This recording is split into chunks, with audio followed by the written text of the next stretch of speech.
Cut it out, Bo. Go downstairs. Go. I'll be down in a minute. You know how it is, like starting up. It's hard as shit. Whether they're good, bad, or ugly, getting the message out there that people aren't just like these superstars or shitbags. Like, there's a point behind everybody, what they're doing. A fucking moron. Mike. Hey guys, welcome back to another episode. With you as always, me, Ben. Tonight, I'm extremely honored to be joined by our special guest, Mr. Philip Bowen. Mr. Bowen, thank you for coming on here. Yeah, thanks for having me up. I appreciate it. For those of you that don't know Mr. Bowen here, I'll call you Philip if that's okay. We'll keep it a little. Yeah, it's great. And, he is I would call you, I guess, more bluegrass, country, Americana, if you will. I guess I'd go with that kind of vibe. Yeah, that fits. Singer, artist, musician, you name it.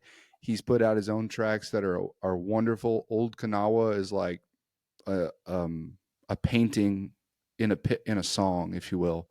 And then his other stuff, he I know you've collaborated a lot with people, wrote for him and stuff. We're gonna get into all that stuff, but first we're gonna talk to him for kind of Philip. I'll just go right into it. Tell us about where you're from first off. Like where'd you come from? Obviously, that's the foundation of all this.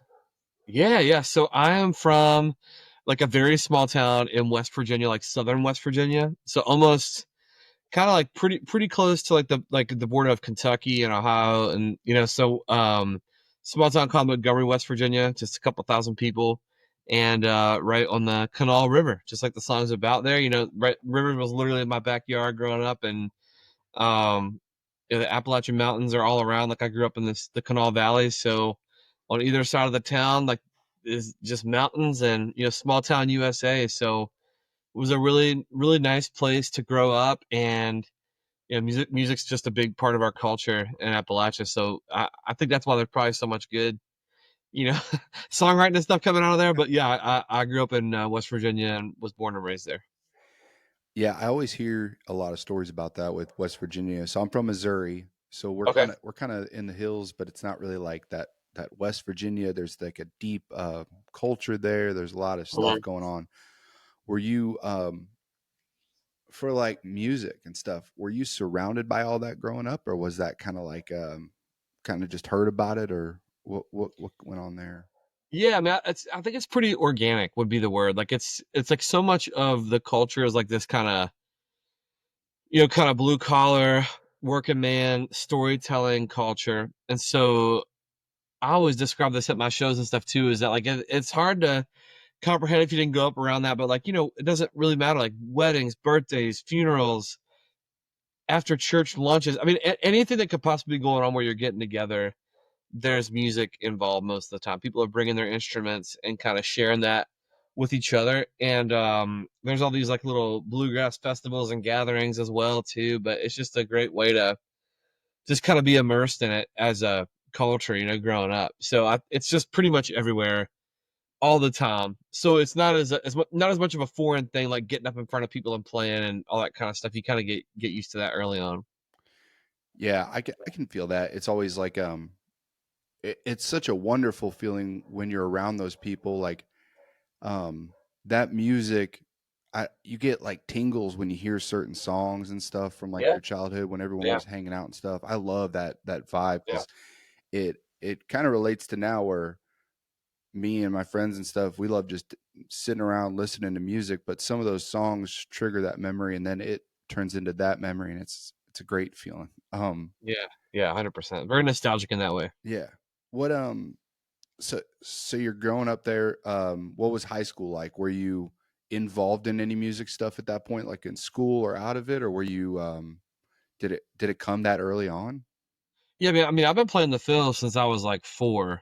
Oh my gosh. Yeah, like that's like the fiddle for me is like almost like breathing. Like I don't have to think about it as much when I play. Like I very much experience it like it's more like intuitive, it's just like it's been part of what I've been doing for so long. And then I really wanted to be able to like play and sing and like have that kind of like performance instrument while I sang. I was really getting into songwriting and stuff. So I got into playing the acoustic guitar in college. So my dad bought me my first guitar when I was 18, and I had a few buddies that played that were just kind of teach me in the dorm room, and stuff like that. So I got really heavy into like writing and playing the guitar and stuff like that more there.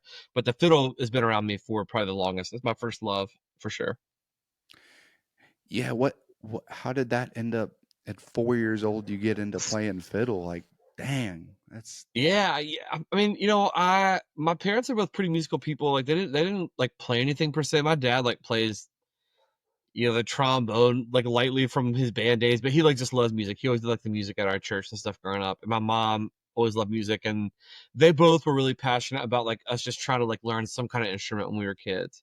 And so my older sister was playing the piano, and I was remember watching Sesame Street and seeing this guy like playing the violin, and I was just so really as only like a 4-year-old can be. I became like super obsessed with about like, oh, I want to learn that. I want to learn that. And there was I mean, I had seen people playing it too because of where I lived. I'd seen people playing the fiddle before. So I was so interested in doing that. And so my mom found me like lessons at this little community college in our town. And it just always made sense to me. I just fell in love with it. Truly, like I've always loved playing, and I just kind of caught the bug with that early. So I never quit. I just always was kind of part of my life, so yeah. I've been playing it ever since I can remember, truly.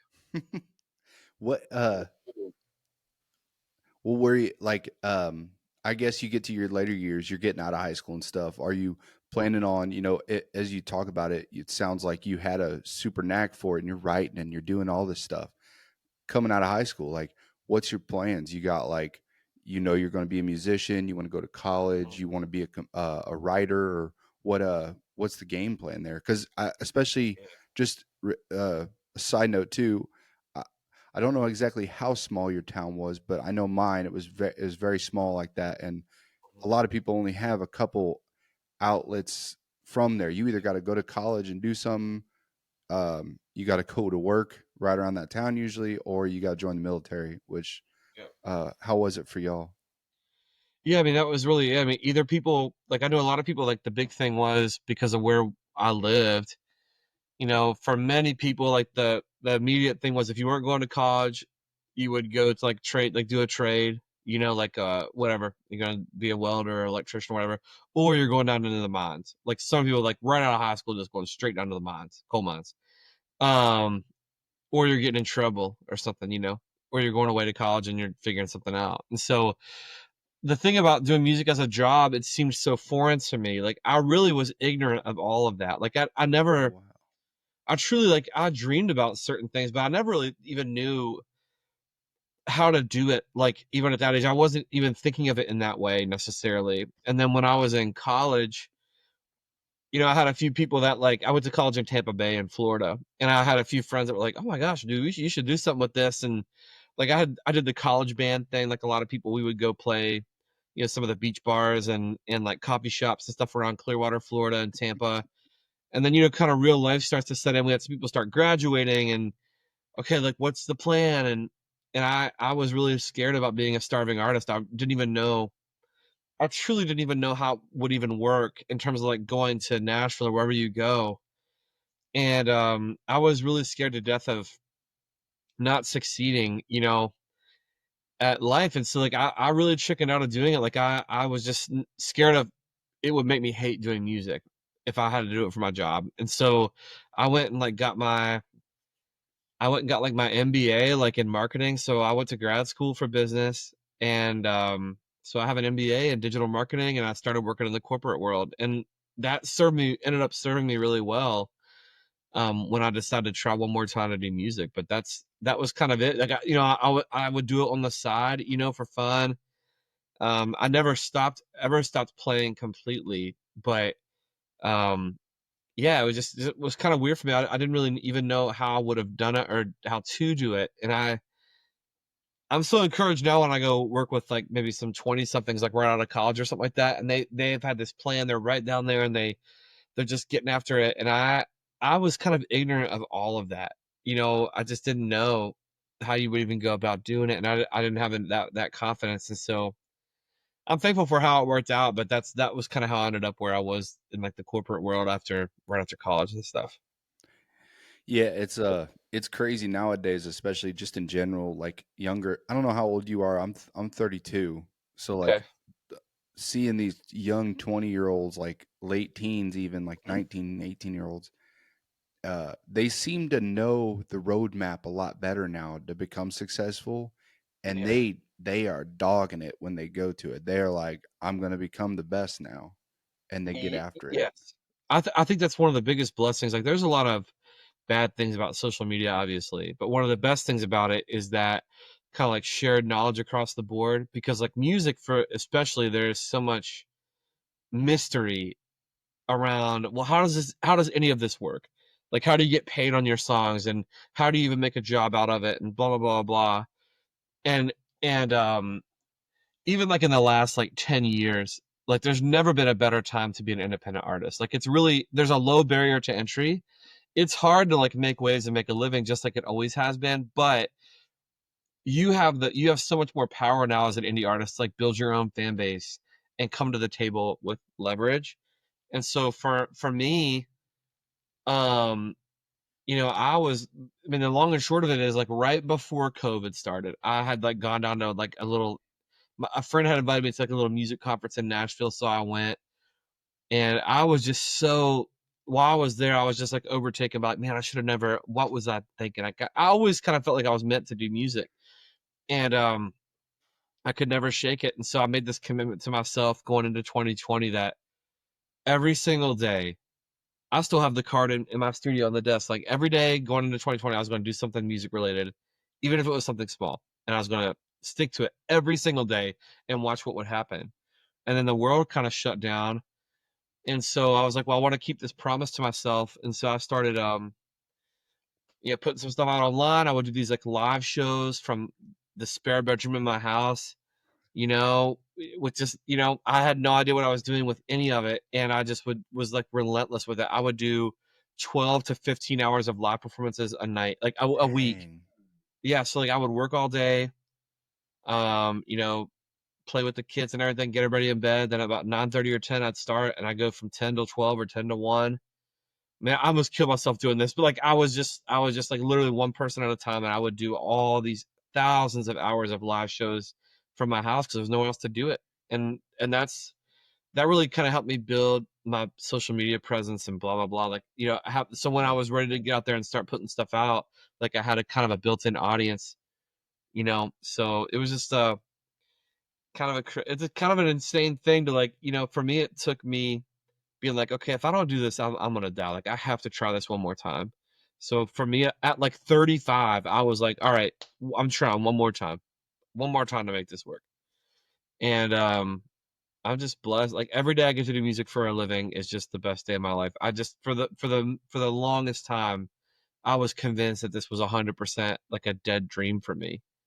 And you know what I mean? So like, even if all that ever happens is the stuff I've gotten to do the last few years, like, I just can't believe it. It's been such a blessing to be able to do what I'm doing. So that's a very long answer to your question, but that's kind of like the long and short of like how I got from, this might be cool. And then like the corporate world kind of sucks you up. And then I was like, oh, maybe I'll try one more time and try to figure this out. And it just kind of took off a little bit. So that's how it ended up happening. Yeah, man, it's insane what you can tell yourself, um, your 15-year-old self. If you can go back and you go, "Hey, man, you just got to wait a little bit. It ain't gonna happen instantly, but Yeah. something amazing is gonna happen. But you got to keep grinding at it."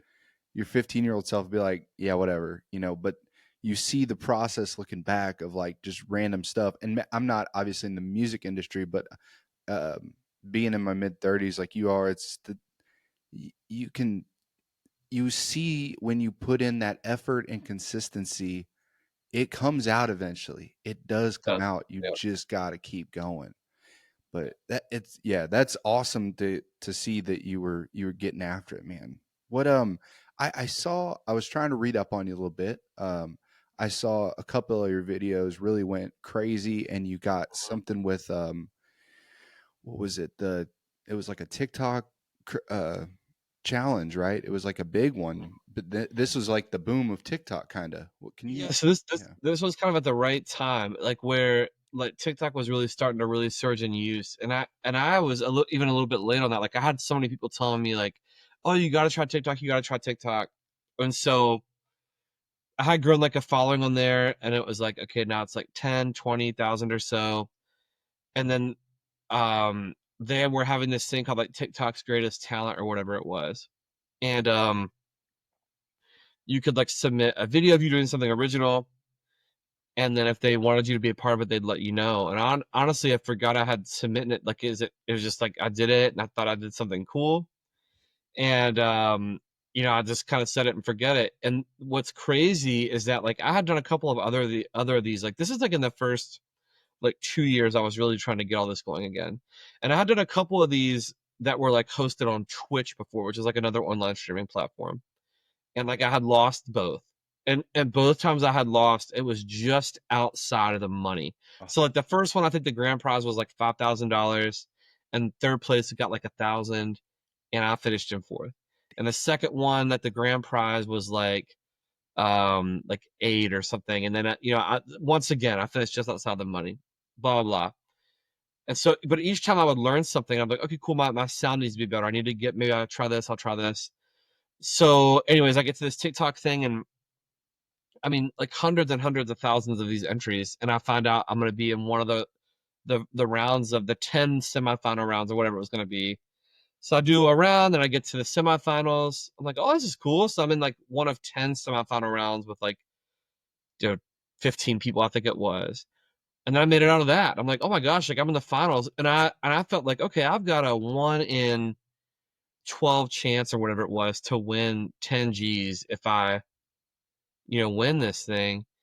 And I won. Like I won the whole thing, and I could not believe it. And it was really cool because it was hosted live on Twitch and TikTok, so like a huge audience was there, and it was like the exact amount of money I needed to finish my first album. So like my rule was I was never going to use any money from my corporate paycheck to pay for music. That went towards like my family. Right. So music pays for music. So my whole goal behind all of this was I wanted to prove to myself that I could build my music thing up like a business, to where I could do what I was doing in the corporate world, but better. Like I could at least live as good as I was living and supporting my family, with a corporate salary, but with music. Can I make it cook enough revenue? And so I was like, okay, well, I'm not gonna take from my family's like savings account to pay for this record. Like the kids need that for blah blah blah. I'm not gonna take away their college money to record a record. So I needed that last 10, almost exactly to the penny. I needed like 10 grand. The records are expensive to make, even if you're doing it on a budget. And anyways, it was like such a crazy thing because I had like failed at that a few times and not ever won a dime. And then I won that, and I was able to finish this record. And then like the year after that, I ended up doing a couple other crazy things, and so it just kind of started like snowballing a little bit for me, and having some bigger wins, which was kind of life changing for me. Yeah, that's insane. First of all, to like that those prizes like that, where you're relying on like a social media platform of people like truly wanting to hear you over that many, is so like that's hard to grasp for a lot of people. Or they just hear you like, oh, they're just TikTok famous or something, and it's like, well, there's still a lot of effort that you don't see, that they're still trying to put in, that it might still be, like you said, a side hobby at that point, but like you're putting a lot of effort in. It's like a second job. Yeah, I mean, I was speaking at this West Virginia University last spring was having like a music business and industry conference, and I was one of the I was doing a talk there about all this kind of stuff. And I was saying, sometimes like you might get that, if one of the best ways to kind of grow your brand before you have the ability to travel a lot, like if you're working another job, or if you're busy with all these other things, you always have to get out and play shows, but you still have to grow your brand and grow your audience, So, I mean, I had heard all that too. Like, oh, like I was like, but like I honestly can't believe that number. It's very surreal. But like, you grow, like go start an account tomorrow and see how long it takes you to even get 1,000 followers, or 5 or 10 or 20. Then try 100, then 500, then try to get to 1,000,000 followers, and tell me how hard that is. Like, tell me how, like, what are the odds of you doing that with something that's completely original? Like, not like, not like, whatever. And so like I would get down on myself sometimes too, because I'd be like, well, like just like any other industry, like music is such a comparative industry. And every single day, no matter what you've done, you can log on to your social media or whatever it is, and you can find someone that's doing it like more than you, or they're doing a show that you've always wanted to do, or they're winning an award that you thought you might be invited, all these different things. And you can compare yourself to death. And if you do that too much, you'll miss celebrating all the little wins that you've got along the way, which are still meaningful, and you will kill yourself and all your momentum if you do that. And everybody falls into that trap. It's just it's a crazy thing.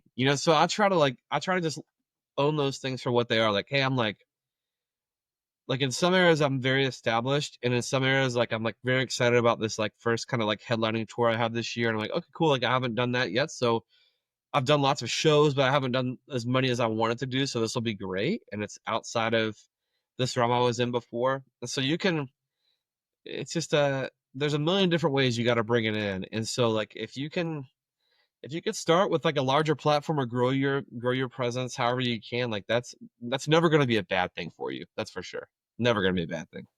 Yeah, dude, it's the stuff you're talking about is the same for podcasting. Like it's exactly like, I love that.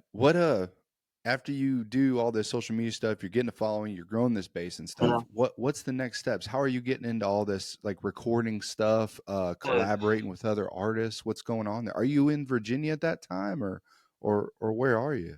So kind of my location path has been like I grew up in West Virginia, then I went to college in Florida, then my company was getting sold, and so they moved us up to like Michigan, which is where I ironically enough I'm in Michigan now.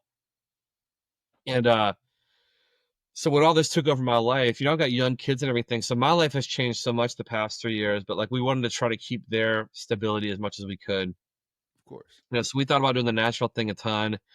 But for now, it just works. Like I go to Nashville quite a bit because of my job, and I travel and tour and stuff. But it's been a blessing to have our home base kind of stay the same. So, anyways, how it kind of came to be from, the first couple of years, it's mainly like me in a bedroom first, then building out a little studio, then like a little streaming studio, then like an actual like I started doing lots of session work for other artists. And I think where my business experience really came in handy is that like, you really learn to kind of embrace the power of networking, like in a really genuine way.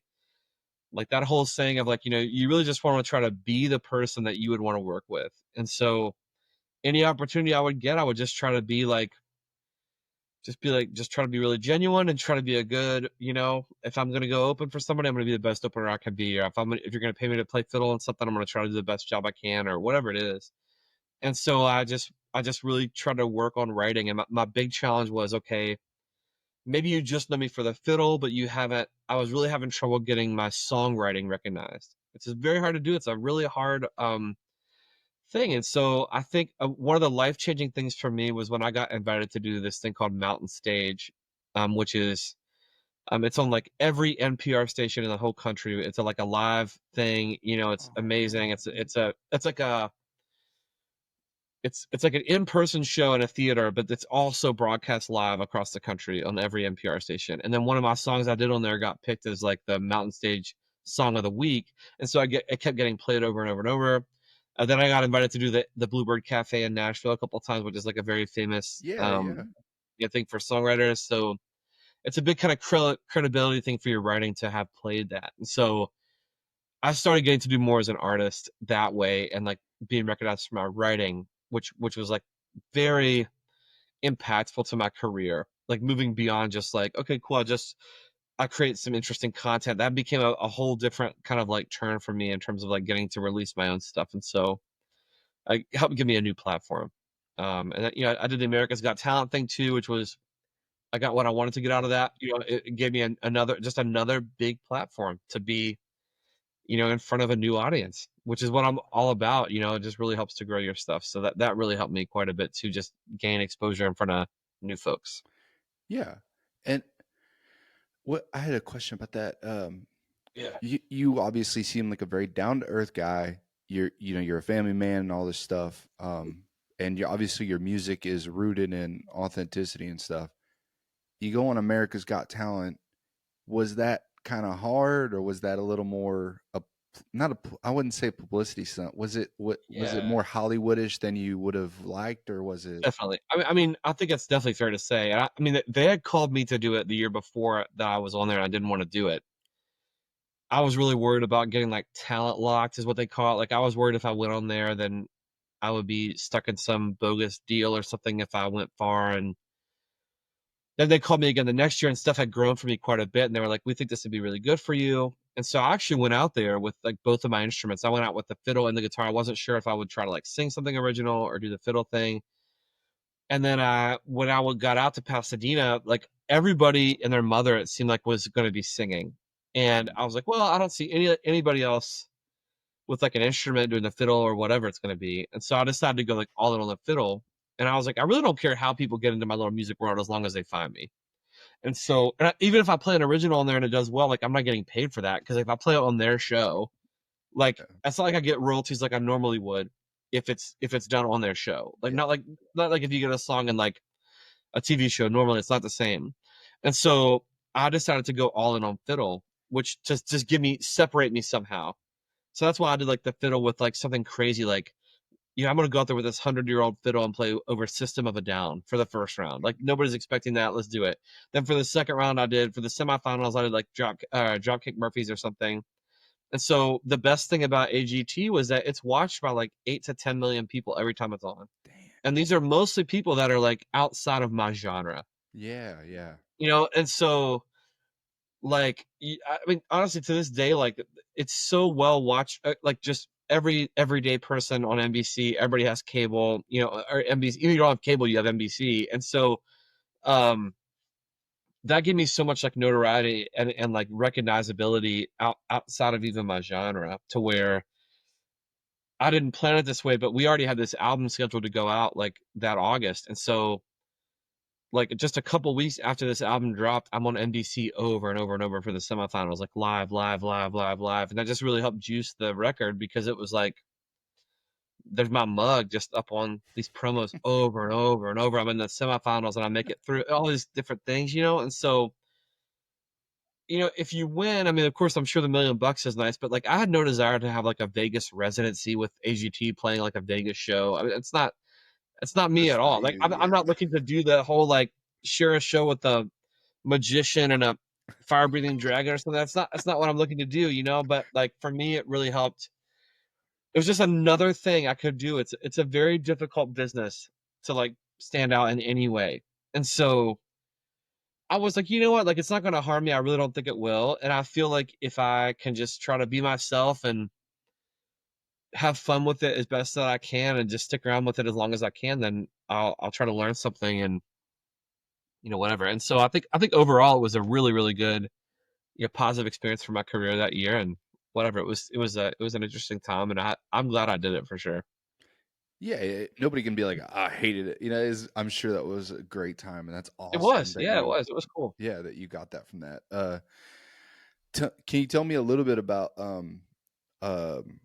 I don't want to sidetrack it to them, but I'm a big Charles Wesley Godwin fan, Yeah, and I know you yeah. worked with him and stuff. Like, Mhm. and Yeah. I haven't seen all your acclimates, but I'm sure you've gotten to in Nashville and being at that. Like you talk for those that don't know, he was talking about the Bluebird Cafe, and he said it was famous. That's a big deal. Like I know that. Like that's a big one.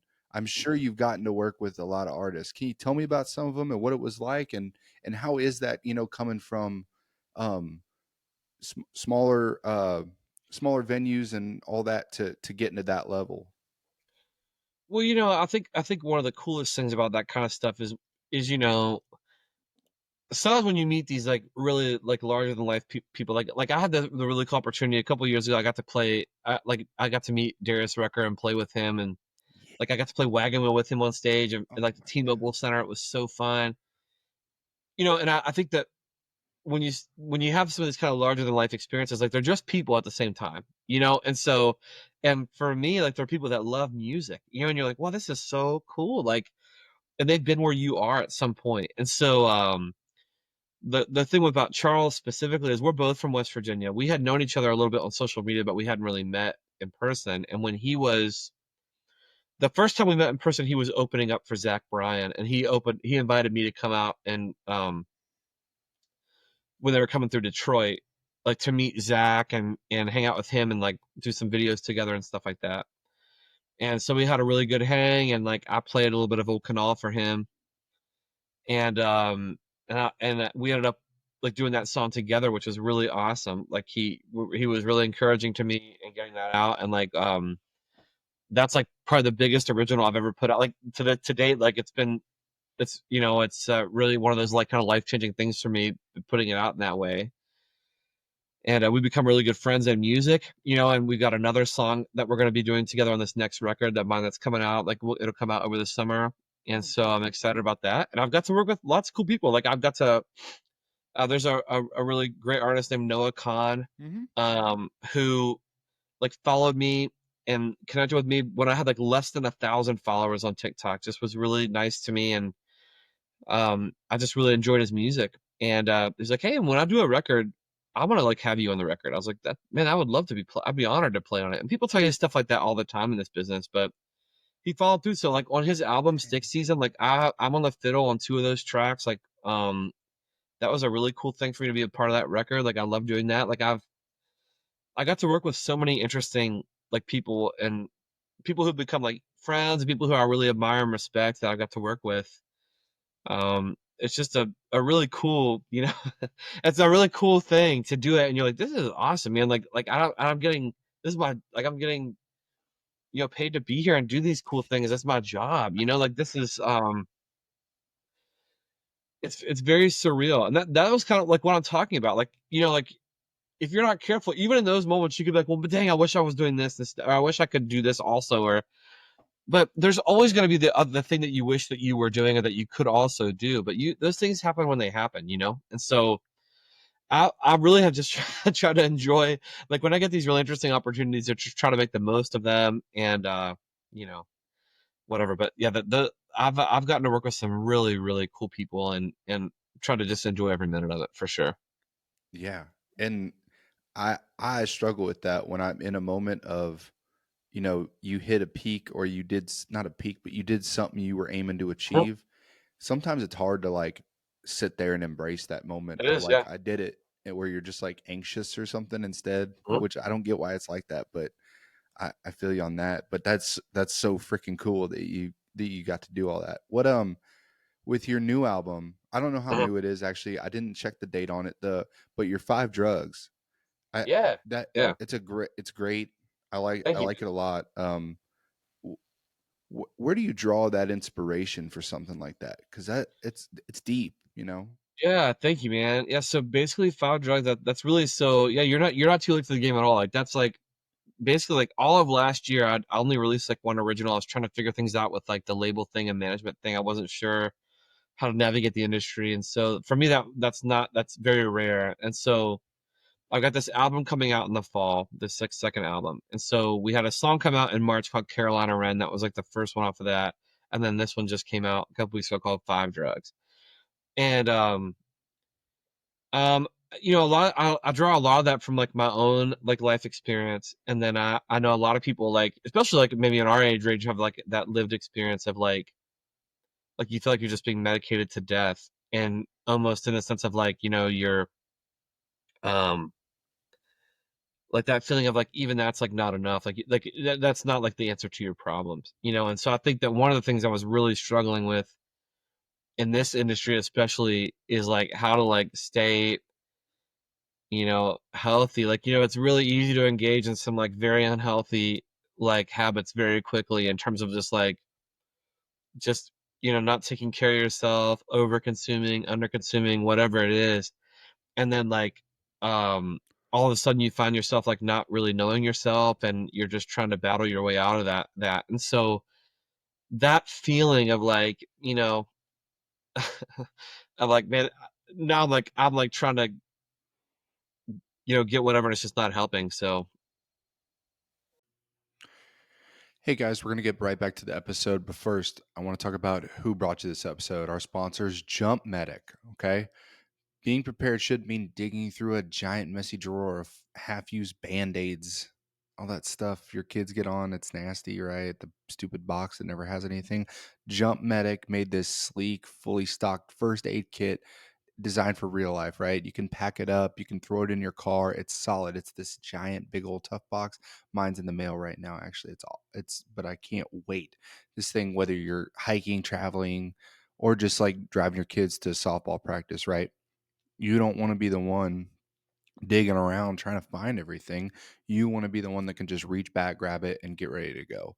So I really I wish I had this about 3 injuries ago. Right now, listeners can get 10% off with the code BEN10. That's BEN10 at checkout. Head on over to jumpmedic.com and be the hero with the kit, not the guy Googling how to stop bleeding fast. All right, back to the show. All right, guys, we're back from the technical break.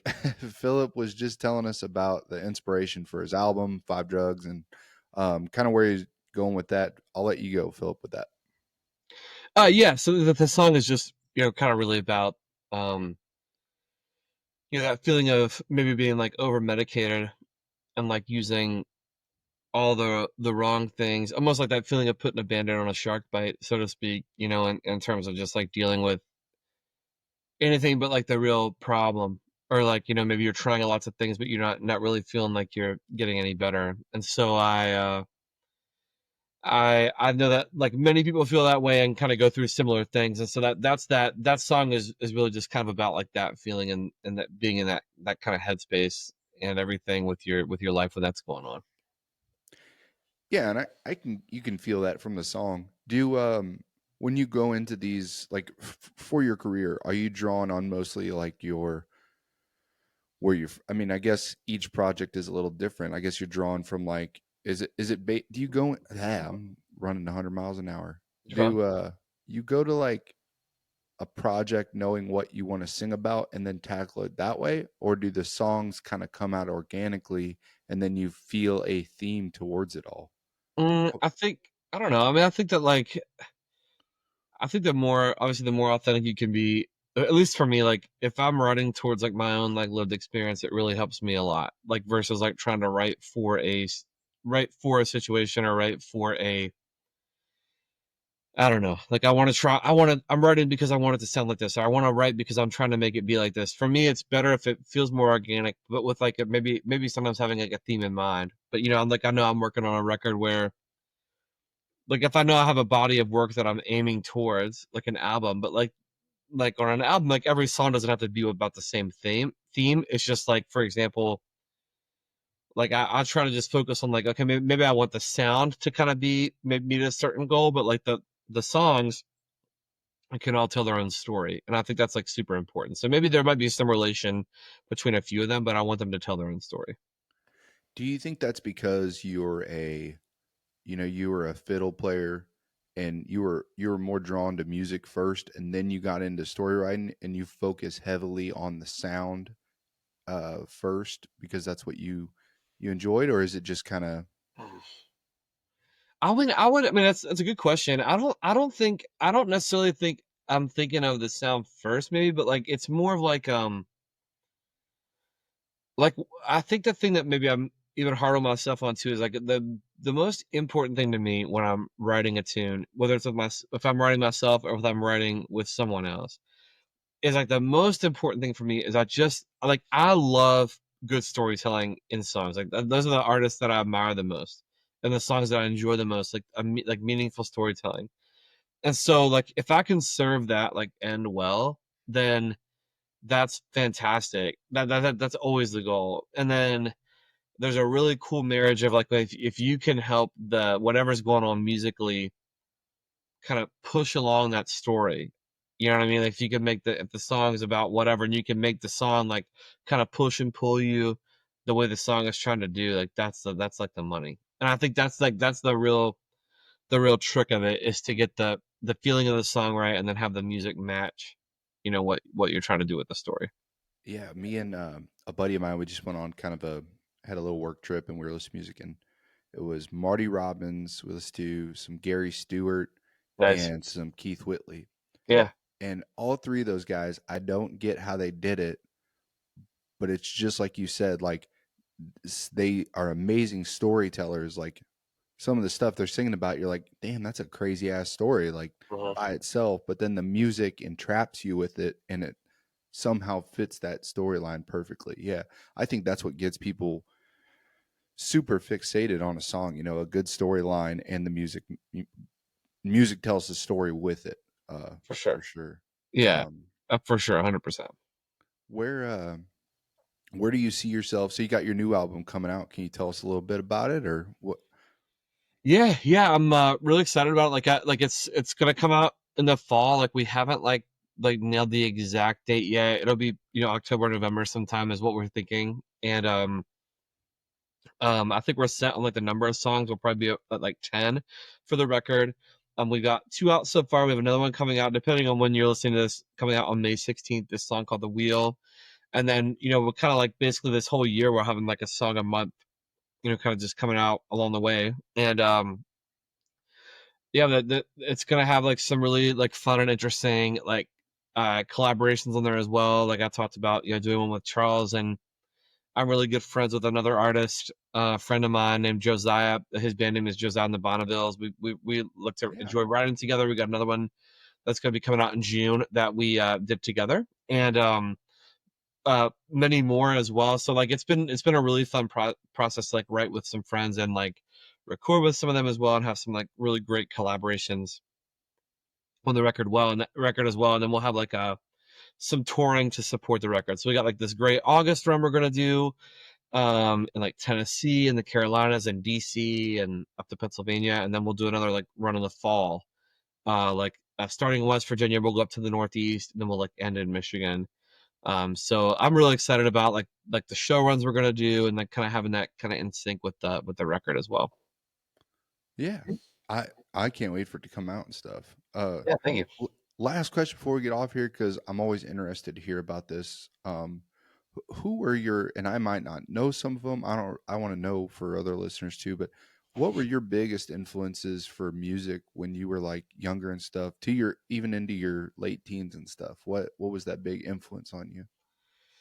I was a pretty eclectic like music enjoyer. Like I loved like kind of all genres and all types. And but like I said, I've always been drawn to like this kind of great, like the great American storyteller, like I've always loved like John Prine and Bob Dylan. Like those are kind of like no brainers in terms of like those great. I love James Taylor for the same reason. And then maybe some more like contemporary people like Nora Jones. Like I always loved Nora Jones's music and like the way she makes you feel when she plays. And um like Alison Krauss. Like I listened to so much Alison Krauss, and I loved how they had like a fiddle in their band, and like how she made like it wasn't quite bluegrass and it wasn't quite like country, like pop country, but it was like something in between.